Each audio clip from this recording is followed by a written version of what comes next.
வணக்கம் நண்பர்களே. So Ireland vs USA match 30 at Lauderhill Florida. மழைனால அபேண்டன் ஆயிடுச்சு.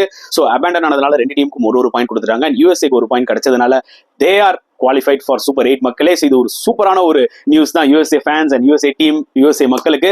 No doubt about it, they played really well and they deserve to be in this situation தான் சொல்ல முடியும். In fact, they played better cricket than Pakistan நான் கண்டிப்பா சொல்லுவேன் இந்த எடிஷன்ல.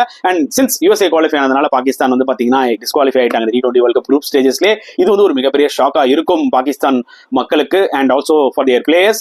And மழை நம்ம பெருசா கண்ட்ரோல் பண்ண முடியாது. and இனிமேல் நடக்க போற மேட்சஸ்லாம் ஃப்ளோரிடால டவுட்ஃபுல் தாங்க. ஏன்னா மழையும் ப்ரெடிக்ட் பண்ணிருக்காங்க. இன் கேஸ் மழை பெய்யலனா கூட அங்க கிரவுண்ட் ட்ரை ஆகிற அளவுக்கு அவங்க கிட்ட பெருசா எக்யூப்மெண்ட்ஸும் கிடையாது. இது ஒரு டிசப்பாயிண்டிங்கான ஒரு விஷயம், அதுவும் ஒரு ஐசிசி ஈவெண்ட்ல.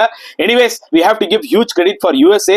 ஏன்னா அவங்க தம் கட்டி விளையாடுனாங்க. அவங்கள பார்க்கறதுக்கு ஒரு அசோசியேட் டீம் மாதிரியே இல்ல. தே பிளேட் லைக் எப்படி ஒரு ஆப்கானிஸ்தான் விளையாடுவாங்களோ அந்த லெவலுக்கு அவங்க ஆக்சுவலா விளையாடிட்டாங்க. பொறுத்து வந்து பார்க்கலாம் எவ்வளவு தூரம் போக போறாங்க யூஎஸ்ஏன்னு சொல்லிட்டு. ஸோ இதை பத்தி நீங்க என்ன ஃபீல் பண்றீங்கன்றத கமெண்ட் செக்ஷன்ல போடுங்க.